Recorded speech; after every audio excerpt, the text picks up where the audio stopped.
The stat that will strike people that was on the actual FATF press release was more than 80% scored like moderate to low in their asset recovery efforts. So immediately everyone jumps to who's the 20% and what are they doing so well? Like if you think of some of the most challenging asset recovery countries are obviously the bigger countries. The bigger the country, usually the bigger the challenge, even though they might have more resources. FATF has rolled out their most comprehensive guidance on asset recovery, and the entire digital asset industry should take notice. In this episode, I'm joined by Aidan Larkin, Asset Reality co-founder and CEO, and Hugo Hoyland, Asset Reality Chief Strategy Officer, who share their experiences and efforts towards developing efficient solutions for managing seized digital assets. They discuss the significant challenges faced by investigators globally, and they are spearheading efforts to streamline asset recovery processes. We also get to discuss the importance of public-private partnerships to bridge knowledge gaps and coordinate cross-border recovery operations effectively. In addition, they highlight partnerships with Operation Shamrock and so much more. But before we jump into the episode, recently OFAC, in coordination with the UK and Australia, designated Russian bulletproof hosting provider Medialand LLC and its network for enabling cyber criminal activities, including ransomware attacks. The action includes one Bitcoin address linked to Alexander Velosovic, although Chainalysis is monitoring thousands of addresses and millions of dollars in transactions attributed to him and its hosting services, as it supported nearly every component of the cyber kill chain, serving underground exchanges, laundering services, scammers, hackers, and ransomware operators. This action demonstrates continued international focus on disrupting the infrastructure layer that enables cybercrime. Head down to the show notes and click the link to read the full blog. Now on to the episode. All right, Aidan, Hugo, great to see you and great to have you join us here on the podcast. I think the last time I seen you in person was at the 4th of July party at the embassy in London. So it's great seeing you guys. I know you're on the road quite a bit and really appreciate you joining us here today on the podcast. I know, Aidan, you've been on the podcast before. Hugo, I think this is your first time, but just by way of a quick background, can I have each of you just introduce yourselves to our audience here, and what led you to building one of the most important puzzle pieces in global recovery efforts? Well, look, thanks so much for the intro.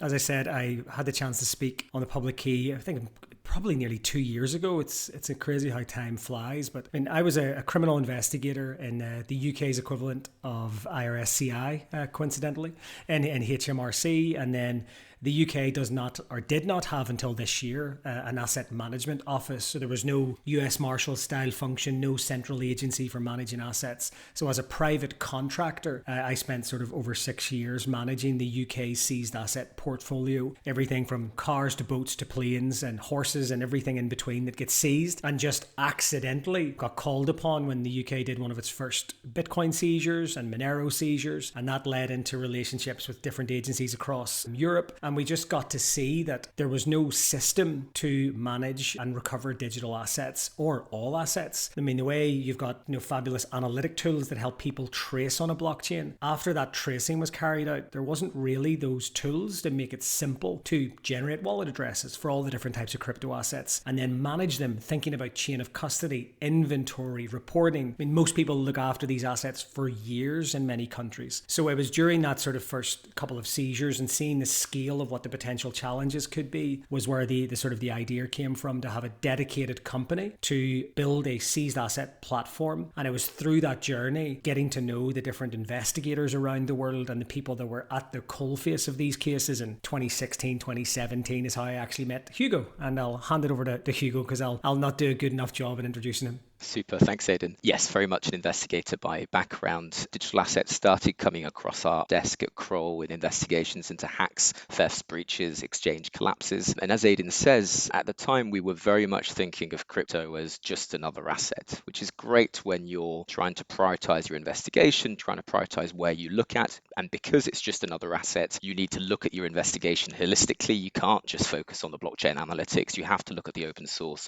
You have to look at the digital internet infrastructure. structure, you have to look at the human source, public records, everything to be able to crack your case. But what I've also seen really over the last 10 years in crypto is just how much more complex digital assets have got. I was fortunate enough to start when we were just tracing Bitcoin, and gosh, Bitcoin is easy to trace and it's easy to investigate when you compare it to some of the stuff that we're all coming across now. And I think that theme we're very much seeing in the seizure and the management landscape, and it's really one of the reasons Asset Reality exists, is to help others navigate the complexity of seizing and managing digital assets, which has got very, very intense at the moment. Yeah. No, thanks for that really timely podcast here. Let's just jump right into it. All things asset recovery. And maybe one of you can just provide the audience with a current state of asset recovery as you see it. Like what's working, what are the challenges, who are the main stakeholders, maybe some of that you can touch on. Yeah, sure. I'm happy to have a first sort of pass at it. And I'm interested to get your perspective, Jim, as almost 30 years in IRSCI. I'm gonna interview you a little bit through this podcast as well. And Hugo's here to answer all the technical stuff that I'll not be able to answer. I'll try. You'll try. The way I try and think about it is that every single person listening to this podcast will have heard the term, or they'll heard a politician or a police chief saying, we want to make sure crime does not pay. Crime does not pay has been a slogan, and making sure crime does not pay has been a slogan that was actually created by J. Edgar Hoover, which I found out on my nerdy deep dive into the sort of the history of all of this. And for decades, albeit nearly a century, we've been trying to take the profits out of crime. And that's pretty much what asset recovery is. It is the ability to take the investigation and then add that layer of disruptions, deterrence, denial, depriving them of their ill-gotten gains. So it's fundamentally taking the assets and giving them back to the rightful owners. That could be a victim of a scam. You had a brilliant podcast recently with Aaron West, hearing about the victim's perspective. It could be a corrupt dictator steals from government, so the actual government is the victim. And then there's just like all of us. There's the collective society. If you have a massive narcotics gang making billions, the people that suffer is society. So often when we say getting money back to the victim can be a range of different things. So that's kind of what asset recovery is meant to achieve. There's lots of different legal definitions, whether it's corruption proceeds or victim cases, but holistically in sort of public and private sector, an insolvency practitioner getting assets back for the benefit of creditors, like the FTX collapse, that's an asset recovery action to go after those assets that have been put beyond reach, sell off assets to pay creditors. So everything that we see that involves the recovery is what this asset recovery sector is. But for decades now, there have been challenges. And the big challenge really is just how fractured and siloed it is, because in different jurisdictions with different legal models, there isn't that uniform agreement. Everyone agrees we should take assets off bad people, but the actual processes and procedures vary. So what one country does is different than another. And then you just have lots and lots of additional challenges. Then you layer on something like virtual assets. So what we've just seen over the last couple of years now is desperation to try and improve asset recovery, because globally the statistics make for pretty grim reading. I mean, it's something like less than 1%, and I know we'll talk about it a bit later on, this infamous 1% stat, but whatever the figure is, we don't recover a lot of the assets, and $6 trillion is the estimated amount of illicit finance that flows around the world. So it's why Asset Reality exists. If we can make it a little bit easier to seize assets and give people the software and the tools that they need, we can try and make a dent and try and improve asset recovery. The main stakeholders are anyone who's involved in that like kill chain. So you've got the frontline officers and the investigators doing the seizing and case building. You've got the prosecutors who are trying the cases, and the judiciary and the sort of the legal system that goes around that. Then you've got the people that actually hold the assets, the storage providers, the valuers, the maintenance guys, the asset managers. Some countries like the US has a US Marshals function, an asset management function dedicated. So, but again, it's the inconsistency around the world that leads to a lot of the issues. But what did you see? I mean, I'm keen to hear your perspective. I mean, you were on the other side of the table, literally being that chief. What were some of the challenges you saw specifically sort of in the US side when seizing, liquidating assets, things like that? You sound like a 30-year investigator, a financial investigator. I was thinking to myself. I'm a grumpy old man, basically, right now.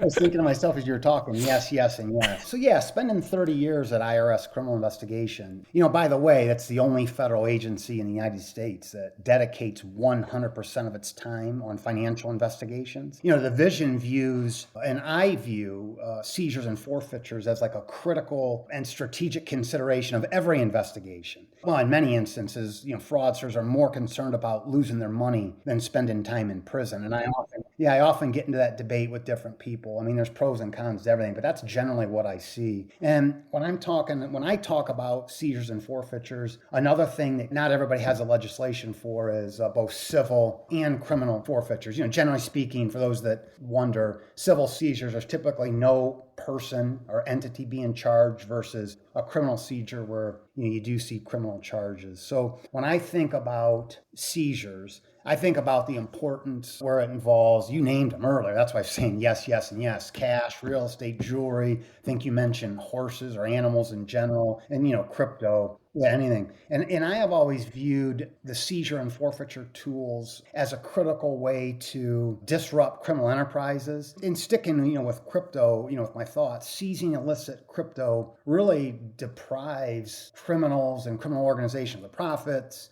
which weakens, their financial stability of any, organized crime, terror networks, criminal, cyber syndicates.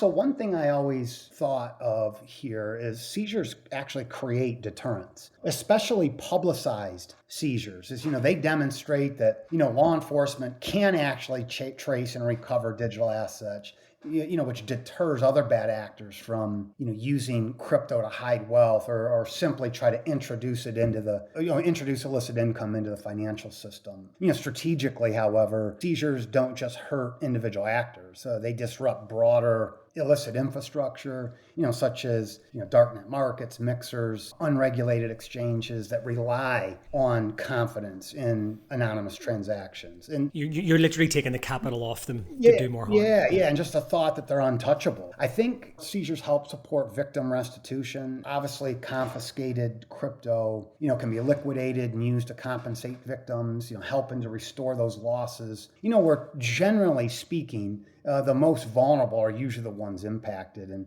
that becomes a very credible component for law enforcement in many jurisdictions. As it demonstrates that law enforcement officers are there to protect the missions and the citizens they serve. And I think maybe the one other thing that I think about, well, there's many, but this conversation could probably go on and on, but seizures, create opportunities for operational fundings to support law enforcement budgets in many jurisdictions.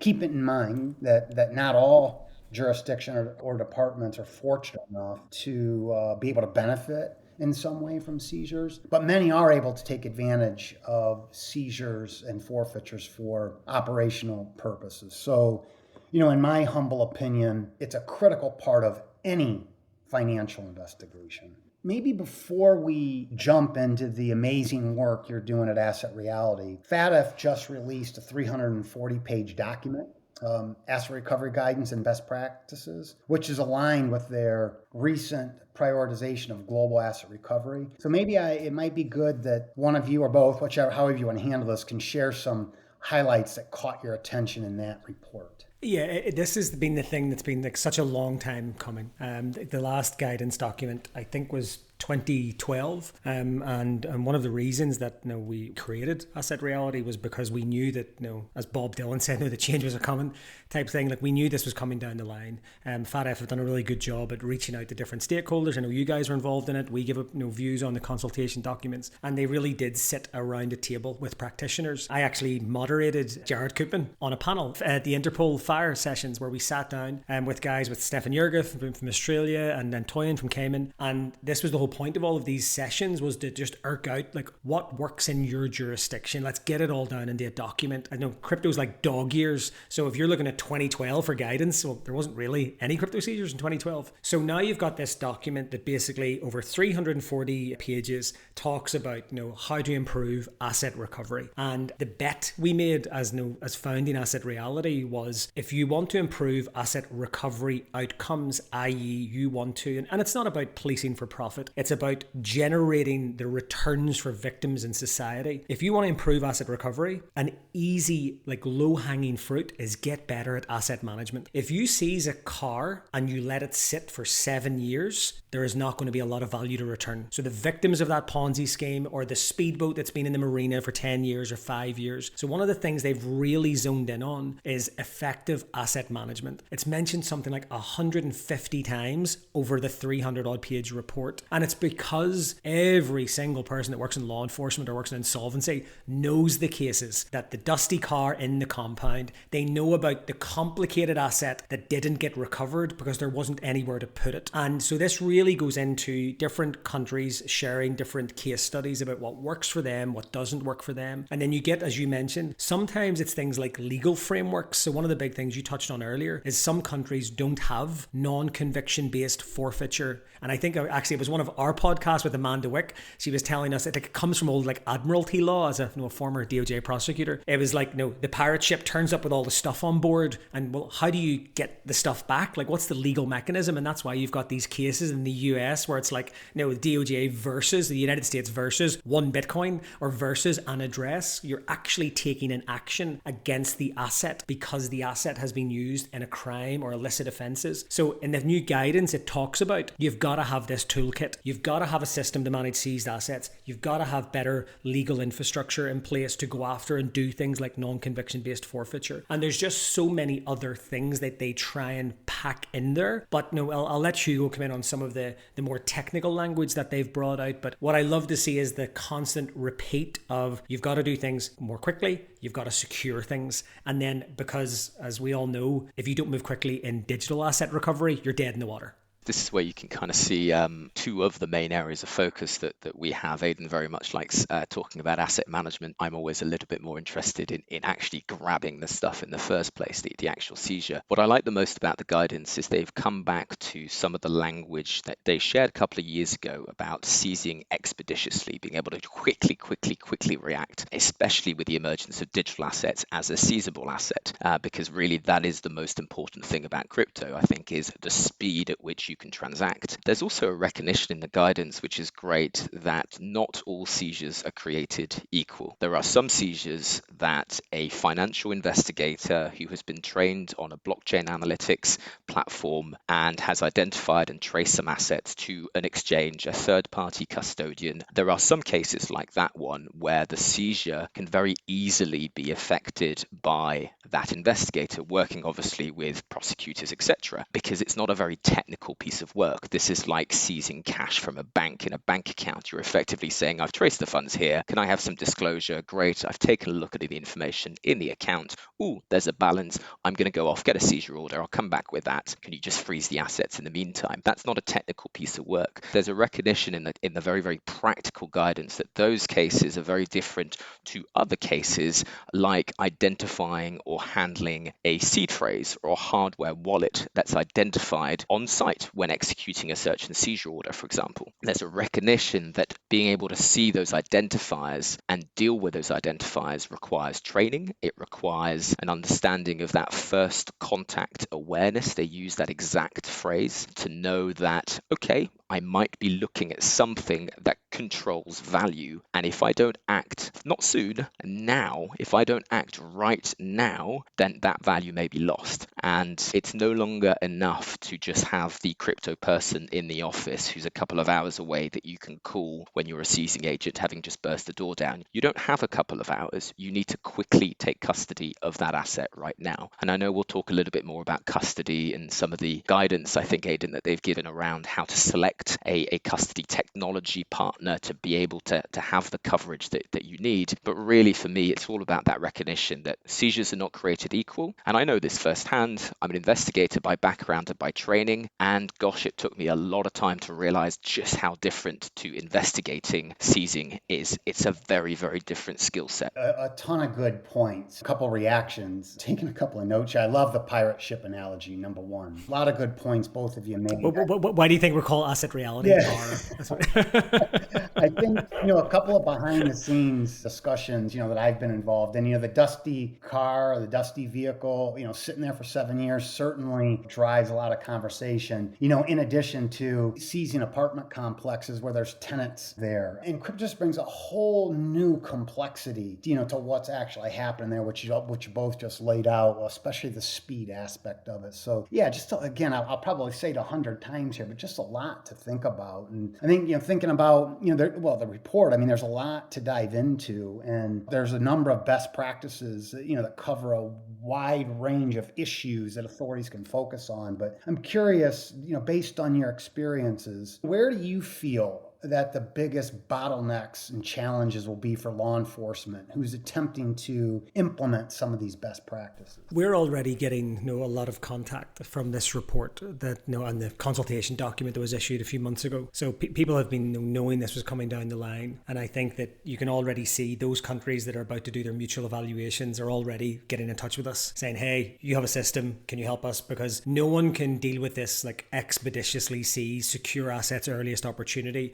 You can't do that manually. You need a system, simply. But I think where the big bottleneck that we're seeing now is if you don't have the whole system approach, to use the cliche, it is going to fail. And what I mean by that is, let's say, for example, you say, right, we've seen the guidance, we're going to go out, we're going to buy Asset Reality's platform, we're going to buy analytic tools, we're going to train a bunch of people, we are going to go on a rampage for the next 6 months. We're going to seize everything we get our hands on. If you don't have the legislation that allows you to make decisions over those assets, you're just creating an enormous potential asset management problem. We've seen very practical cases like this where governments have seized fleets of cars, and as you said at the very beginning, Jim, all for the right reasons. Most of these criminals are on their third go-by in prison sentences. Like, it's taking the cars, taking the cash, taking the houses off them is what has the big societal impact. And when you actually take them all and then you see the conversations taking place, like, where are we actually going to keep all of these things? Where are we going to put that $200 million vessel? Who's going to pay the $1 million a month in mooring fees for that thing? As you said, who's going to deal with the tenants of the hotel? We've been involved in the seizures of television companies, radio stations, internet service providers. A member of staff has fallen over and broken a bone, and now they want to sue the receiver. There's just so much asset management issues, and we've seen some of the jurisdictions that we've supported, and it's in the public domain. I think Seychelles and others, there's some in the Caribbean, St. Vincent and Grenadine, small jurisdiction, but they very quickly brought out legislation to match their ambitions in the resource investment. So making it very clear, we're going to have a person who's responsible for the assets in our government. Could be an asset management office, could be an agency, and that person is allowed to sell depreciating assets. That person is allowed to sell and deal with volatile assets, as in virtual currency. They don't have to worry about, how do I manage this stuff for 7 years? It's seize it, get it into immediate custody, convert it into a more stable asset, and then manage the cash in a bank account. Then it's an inventory problem. And that's where we're seeing the best examples, is when they marry up the resource commitment by creating accountability and areas of responsibility, but giving them the legislation. And I think Netherlands, New Zealand, Luxembourg, there are a few that spring to mind that have really nailed that, where the people who are responsible for asset management make the asset management decisions. Whereas other countries, it's kind of at the mercy of that prosecutor getting that judge to agree. And there's a bit of a postcode, zip code lottery that tends to happen around the world. So I can foresee a lot of furious paper rustling is going to take place after these reports come out. There's going to be a lot of knee-jerk big actions, big trainings, people buying software, people buying just like 2019 FATF did the whole blockchain and the VASP and travel rule guidance came out. We saw the explosion of other blockchain analytic companies and people trying to sell all sorts of compliance screening tools because people were in the market, because FATF said you had to have a thing. So I worry there's going to be a little bit of knee-jerk without sitting back and going, do we actually have the people or the resources? Like, the Netherlands spend millions every year. There's a reason they have some of the best systems for managing assets, but they invest in it. And I think some people might find that out the hard way. And then you're in the press because you've damaged the asset or you've lost the asset. The assets have been stolen by the officer who was seizing them because the controls weren't in place. So having a whole system view, and even if you just start off small, but make sure incrementally you're making progress on all fronts, is the best way to avoid a bottleneck. Yeah, no, agreed. And I've seen that insider threat issue with officers, taking advantage of, weak internal controls within departments. So yeah, a lot of good, lot of stuff of stuff to unpack there and some good. But if I can throw it back on you, Jim, we know that we're always going to have like public and private sector partnerships. And we're all saying this now as people in the private sector that come from law enforcement backgrounds. But I do often get offended when people are saying, no, we can't involve the private sector. And they say it on a Zoom call. Did you build the video conferencing? No. Did you build the MacBook you're currently using today? Did you build the Toyota you drove to work in? It's like there has to be. How did you feel about that in all those years at IRSCI? I mean, what was your approach to private sector partners? Was it we can't build it, we must bring them in, or they add value and we're going to work with them collaboratively? Or I would just love to know like what the insider sort of senior officer viewpoint was in that. It's a great point. It's one of the reasons why I came over to a company like Chainalysis was because of the public-private partnership. And I know at the division, when I was there, we spent a lot of time. We thought that it was that important just because of how complex things are today in criminal investigation, because there's, it's across borders, right? So from my perspective, and I think I still speak for the entire division, public-private partnerships, are absolutely critical. I mean, for one, I think it definitely promotes international cooperation, especially if you put, the value and the importance there. And when you talk about high, profile crypto seizures, they often involve cross-border coordination. So building stronger global partnerships in fighting transnational crime, both public and private, I think is absolutely critical. I've repeatedly said in just about every speaking event that I go to, public-private partnerships are not a nice to have. Rather, they're a must-have today in an effort to address complex financial transactions utilized by fraudsters. Crimes committed where crypto is involved doesn't respect borders. Well, why should law enforcement? And I think we are living right now in the days of a significant tech evolution in the way fraudsters operate. And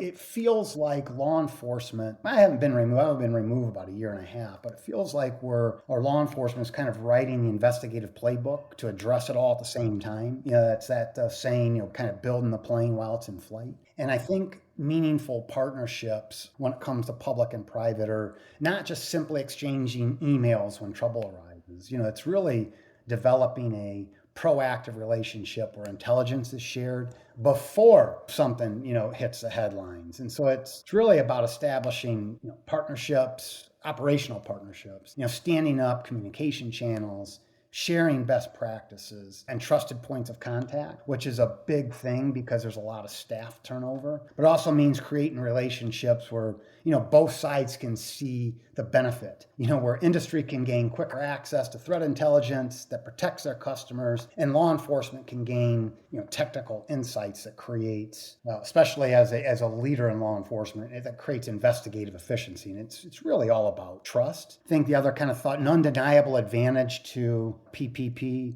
is bridging the crypto knowledge gap within law enforcement and traditional finance. Blockchains and mixers and bridges and DeFi and NFTs, this stuff can be complex, right?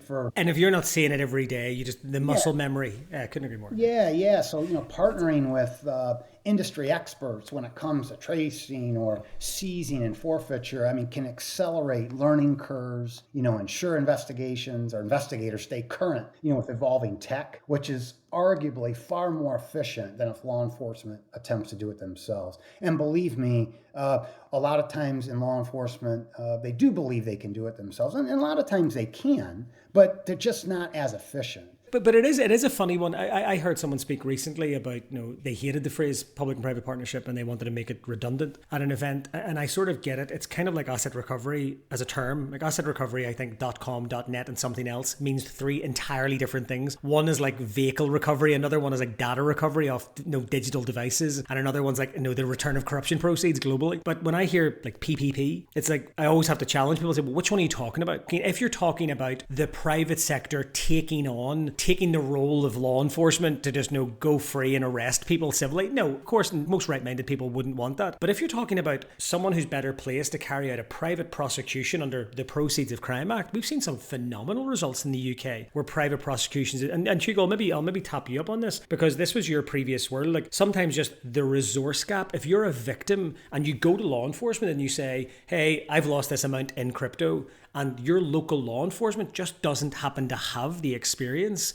to deal with that effectively, but they've got the money to try and go after it. Could you give us a quick sort of example of where private sector is used for that effectively, where you think it works? It's also an incredibly contentious topic, so I do want to kind of open that up. But ultimately, it is about the end result and the access to justice. So I think there are two areas where this works particularly well. One is when dealing with very, very fast-moving cross-border investigations. So, for example, with the right resources, there are situations in the UK where, let's say, there is a victim in the US and they've traced some assets and they've identified it as arriving in the UK. There are some situations where a law firm will be able to get in front of a judge and get a freezing order within hours after that first initial contact and the first look, which, depending on the prioritization within law enforcement, may not necessarily be the case. So there are situations where, especially with cross-border investigations, it really, really does matter to the victim. And that's why we see some large insolvency efforts, for example, where an exchange collapse will be treated as an insolvency, private sector led,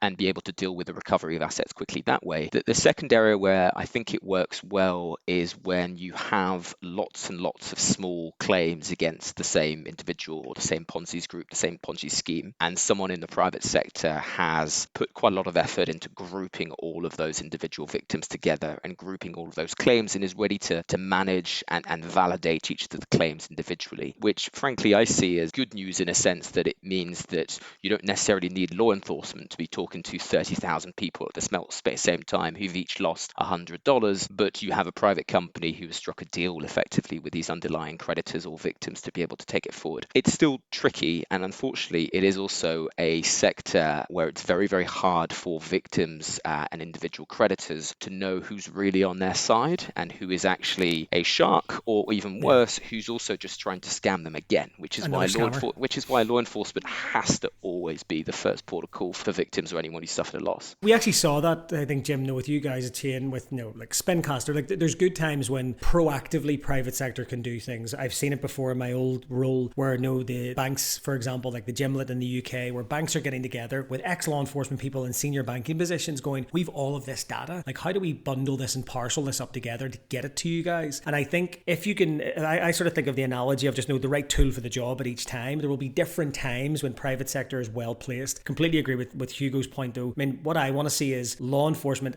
having the freedom to go and do the spectacular stuff that only they can do. You look at the NCA and the Operation Destabilize. I mean, that's only public sector that can sit down, and Europol's Project Asset sitting down and actually looking, going, right, how do we go after these enormous cases? But then they will bring in the component parts with private sector because maybe there's a tool they need, maybe there's data they need. So I do, but I think it is an important point, Hugo, to stress that even if you're a victim of a scam and law enforcement can't help you, still record it with law enforcement. Like, you have to still, and then only go to trusted, regulated partners to get help. And we always tell people, go to a law firm or an insolvency practitioner. They're regulated. The minute you see private asset recovery, like, I want to say that from the outset, we don't do individual victim cases. We only service law enforcement and asset recovery practitioners and military and defense. Anyone saying to you, we can get your stuff back for a fee, I would start with, that's probably a scam and work backwards.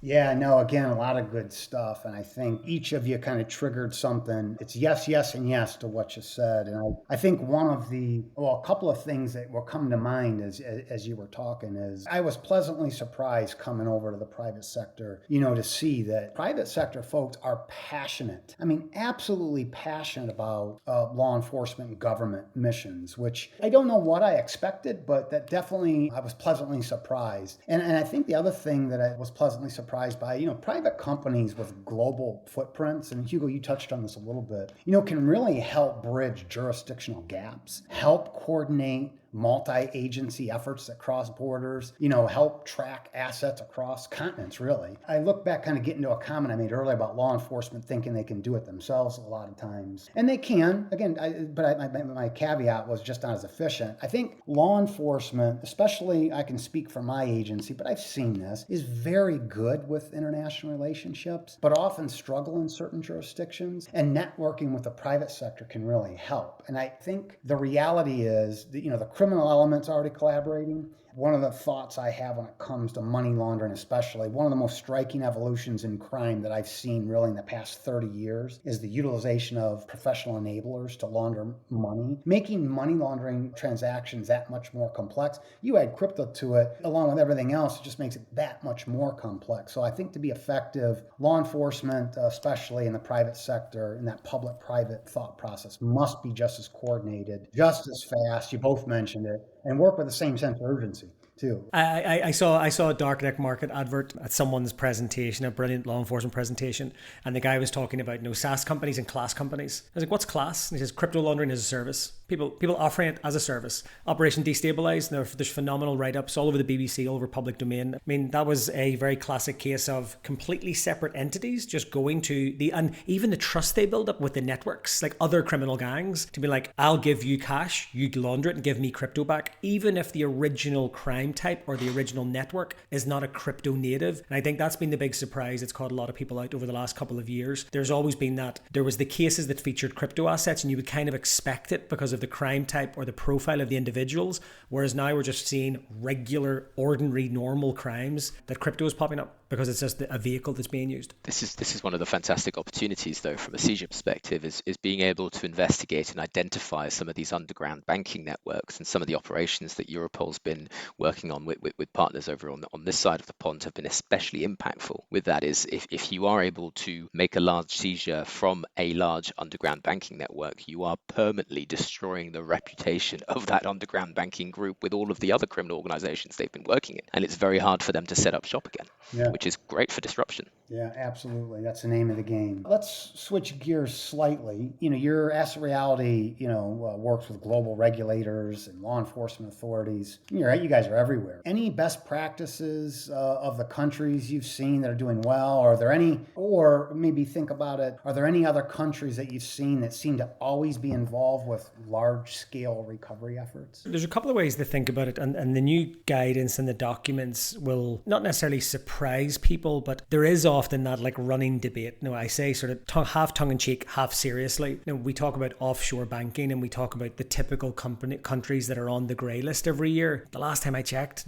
the elephant in the room, the UK and the US probably launder as nation states, probably more than all the countries in the world put together. And so there is this sort of issue around different countries do certain things well and not so well. And obviously with the big asterisk that if you're a global financial hub, you are going to have money laundering. It's unavoidable. And if you're it's like if you're an international shipping port, there's going to be a percentage of illicit assets that move through. But I think that the stat that will strike people that was on the actual FATF press release was this: more than 80% scored moderate to low in their asset recovery efforts. So immediately everyone jumps to who's the 20% and what are they doing so well? If you think of some of the most challenging asset recovery countries are obviously the bigger countries. The bigger the country, usually the bigger the challenge, even though they might have more resources. And India is a great example of when I talked about whole system approaches. India scored highly because it has the systems in place. It has dedicated purview over all things financial crime and completely dedicated to it. India has ED, the Enforcement Directorate. Incredible set of powers within one agency that can touch all of these different cases. I think of them in Guardia di Finanza in Italy. That's just it's asset recovery and enforcement on steroids, where the information sharing isn't a problem. You want something from customs, you're getting it as an officer. You want something from tax, you're getting it. So some countries are scoring well because they have the infrastructure in place from a legislation point of view, resourcing case. But I think that everyone is in the same sort of bucket, that they're still struggling with seizing assets expeditiously at scale. So there is no doubt there are brilliant people in individual forces that is the crypto guy or girl, and everyone can pull out those, here's my 1 case, my 2 cases, my 15 cases. But how do you do that 100 times? How do you do that 1,000 times? And that's what FATF's thinking of.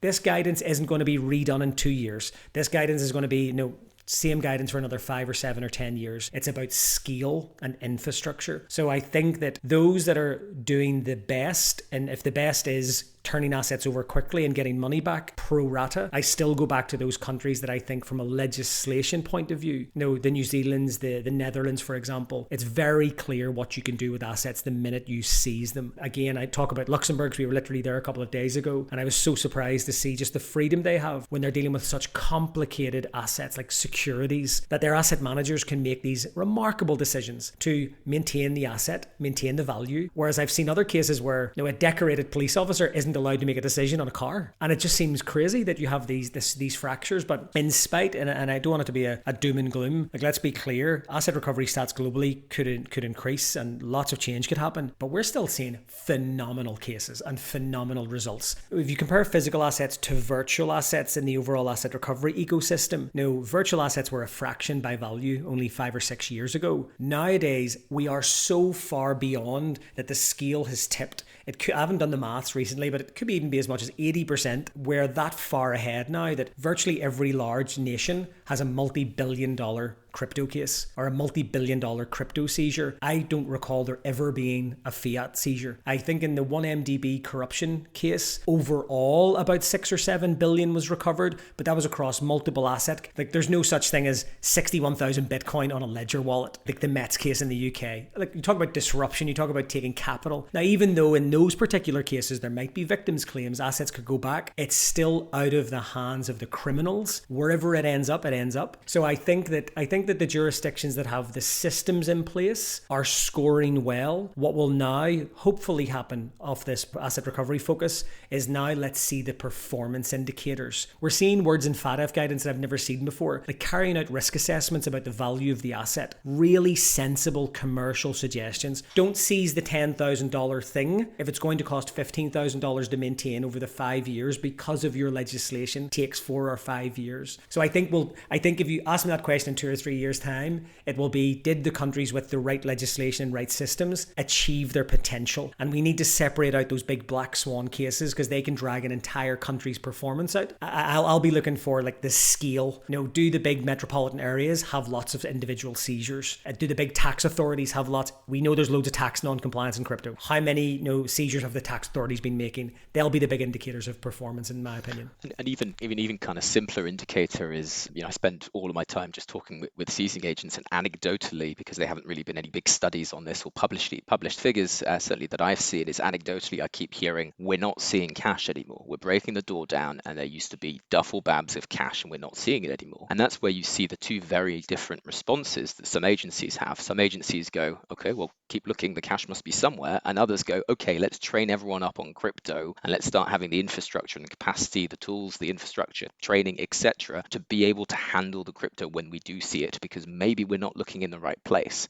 And those two very different approaches, I think, are being highlighted by that 80-20 figure that FATF have released. Great point. Yeah, I still remember, in my early days as an investigator, pulling up to a search warrant site and backing up a semi-truck trailer to take out all the documents, that are in an entity. And now, you can put everything in the back of a trunk practically. I mean, there's still paper, of course, but a lot of these devices now, and there's just petabytes.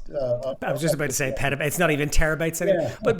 But on that point, why do you think the US was so successful? I refuse to believe it was just population and lots of people had crypto. Well, why? Because when we look across Europe and we look across the US, the US were, and IRS in particular, CI, you guys were getting these enormous seizures back before most people even had an analytic tool. What do you think the reason was behind that? Yeah, of course, the U.S., law enforcement has certainly seen some successes, and IRS CI did. IRS, like I mentioned earlier, they're 100% of their mission is financial investigations and financially focused. So is it about focus? It's like if you're looking for it, you'll find it? Yeah, I think so. I think some was focused. I think, that division is just, there's a lot of, I mentioned private sector passionate about what they do. And again, I think I speak for all U.S. law enforcement. Those agents in every jurisdictional level are, passionate about what they do. There seems to be more and more jurisdictions, catching up and having success. And I feel that much of it has to do with training and understanding and adoption. So, the U.S. is often viewed as a model for digital asset seizures. And I thought there's several reasons why. You mentioned some of it already, but,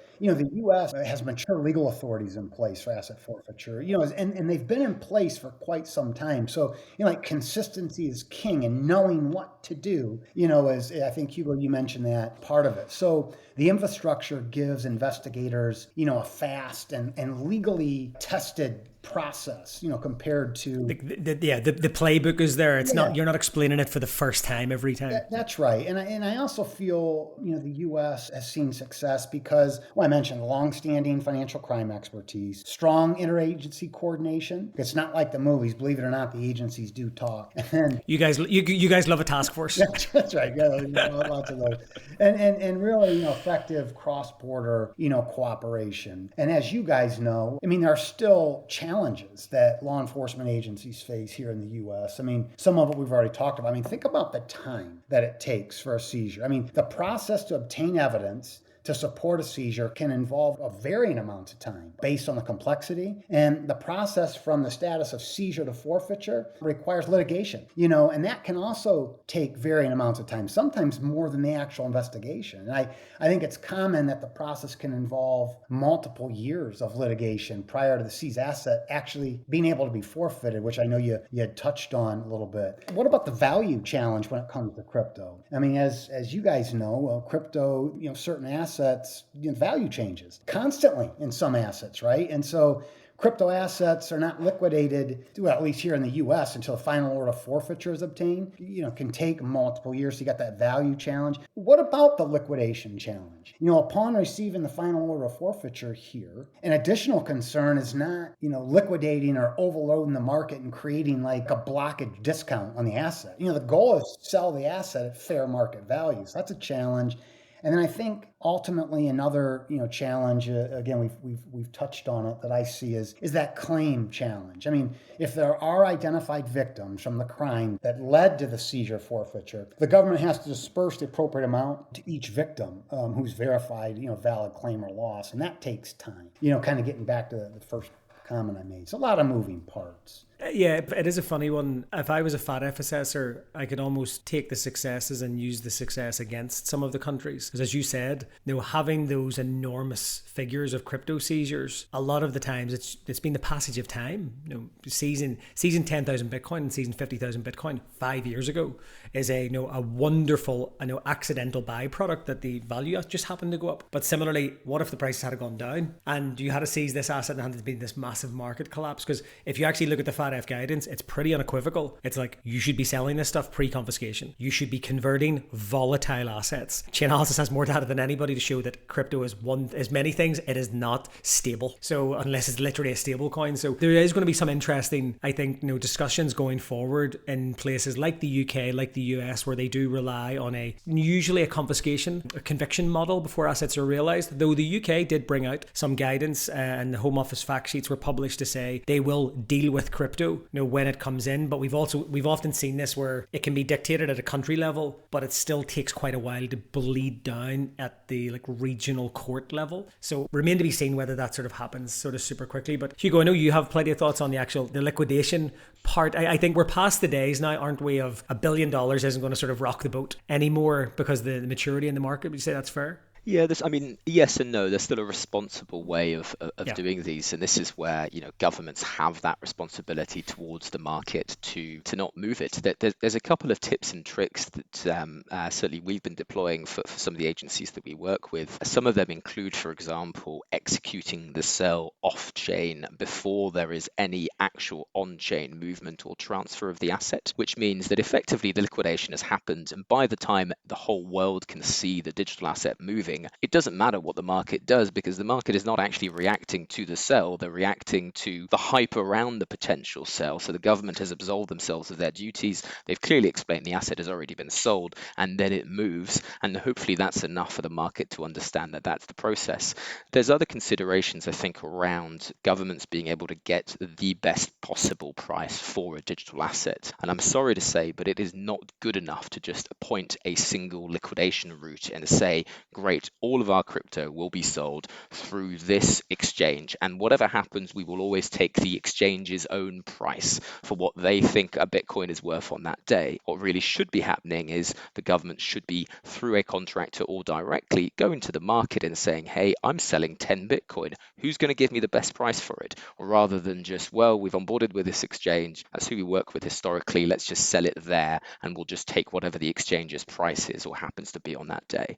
I think the sophistication around government and law enforcement and asset management agencies is now such that they recognize that that is not a fair practice. And actually, a lot of these concerns are also highlighted really in the FATF report. I don't know, Aidan, whether you want to talk about the selection of providers in the first place, but that's also one of the things that's mentioned, not just for crypto, but also cars, boats, planes, etc. There has been, it goes back to the public-private sector part, Jim, where traditionally many agencies just off their own back, as you said. They didn't have 13 large tow truck providers, and they couldn't grab a HGV and they couldn't lift a boat out of the water. So for decades, governments have worked hand in hand with private sector contractors to recover and seize and value assets. Again, seizing a $1 million painting is not something you're going to do in the local police station. You're going to bring in somebody. So we're seeing now clearer guidance from FATF around picking your partner wisely. I mean, the FTX collapse is a good example of what happens if you had a law enforcement account at FTX who seemed like a perfectly good company at the time. Their name was on sports arenas. So there's now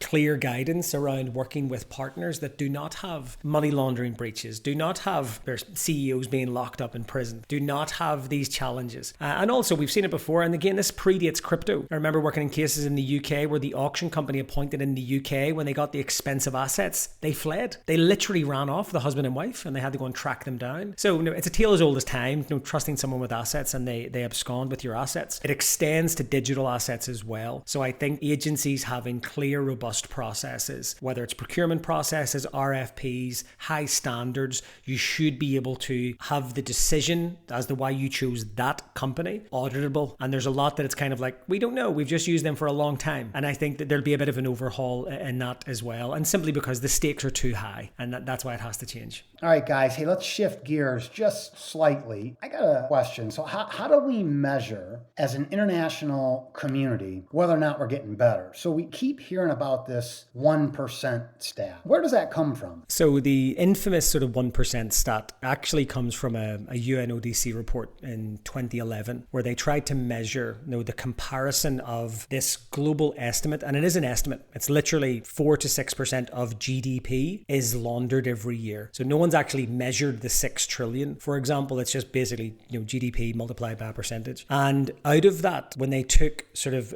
data sets from around the world and questionnaires that were filled in, they were able to start to build up a bit of a picture. So it's a terribly imperfect but only way of actually doing it. And it sort of hits to the heart of why we exist. I mean, there's no standardized data collection in seized assets around the world. We are that data layer for seized assets because it should be easy. You should be able to press a button and say, here's exactly what our seized asset holdings are right now. Live digital assets, you should read them on a blockchain. It should be easy. And that's why our platform covers all assets. It covers the Monero, covers the Bitcoin, it covers the car and the boat, because that's what you need as law enforcement. You don't want 4 systems if you can have one. So this 1% was then refreshed in 2015. Europol did a report, Does Crime Still Pay? And it's like, unfortunately, yes, was the spoiler alert. And it was a statistical information set from 2011 to 2014. But the really important thing about this is that all of these numbers are pre-virtual assets. So the question is, has it got worse or has it got better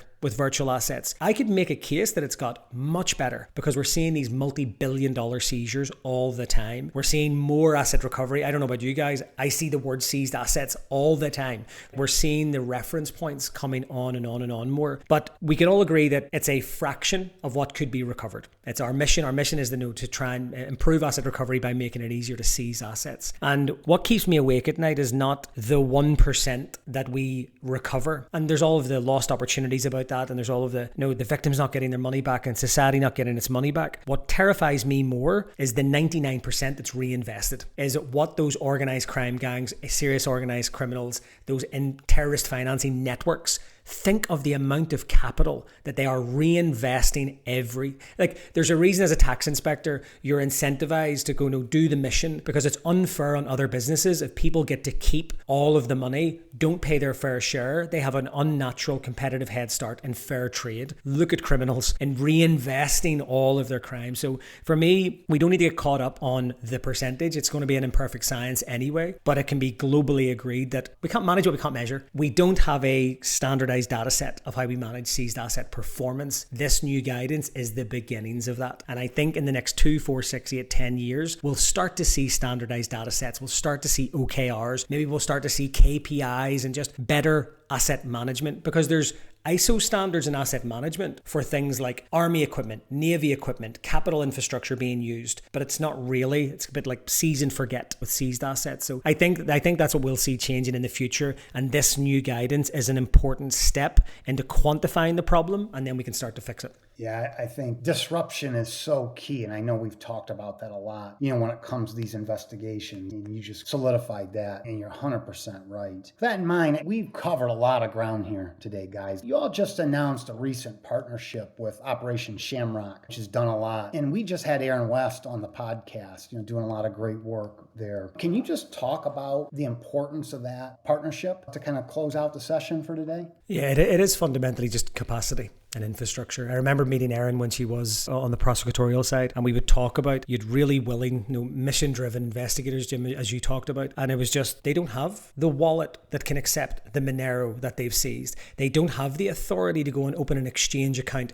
and get the chief of police passport and driving license to pass the KYC, or there's just so many things. And for years, people got away with just buy a Ledger wallet, just open an account with an exchange, and it got them where they needed to be. But then it requires a lot of manpower, and then you're back to the issue of you already are struggling with resources, and now you're dedicating resources to cutting and pasting blockchain addresses on a spreadsheet to put it in an Explorer. And so for us, if we can do our part, I always use the example of you guys are the metal detectors, where the shovels, if they have the tools to find this stuff, we've made that bit easier. It's a hell of a lot easier to use an analytic tool than to use an Explorer. We want to just make that bit easier so that the seizure and the management isn't a concern. They don't have to worry about that. And that's what we're so sort of delighted to be working with Operation Shamrock, so that when someone's doing their first crypto seizure, they have people like Hugo and people from ex-law enforcement on a call with them, walking them through these first seizures. Because even if you give everyone the technology, sometimes people just want that reassurance before they push the button, scan the QR code. Yeah, we're delighted to be supporting Shamrock and Aaron and the guys. Ultimately, it's all about being able to get assets back to victims more quickly. So the work that Operation Shamrock are doing, the work that Chainalysis do, equipping investigators with the right tools to respond to cases very, very quickly, and the work that Asset Reality does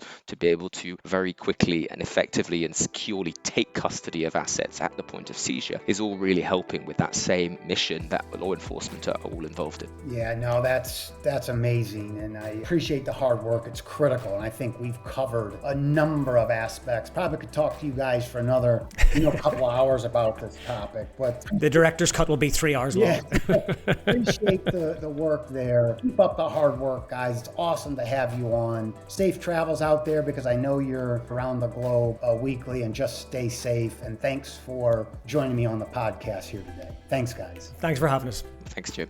Wow. When FATF hits us with a 340-page guidance on asset recovery, it's great to be able to rely on amazing industry thought leaders like Aidan and Hugo at Asset Reality. Summarize the guidance and read in between some of those lines. If you want to read the full FATF report or the blog summarizing the report and what it means to the digital asset industry, head down to the show notes to read our blog and download the FATF guidance. During our discussion, Aidan mentioned Operation Destabilize and Asset Reality's partnership with Operation Shamrock, and all those articles and announcements can also be found in the show notes. Thanks for listening.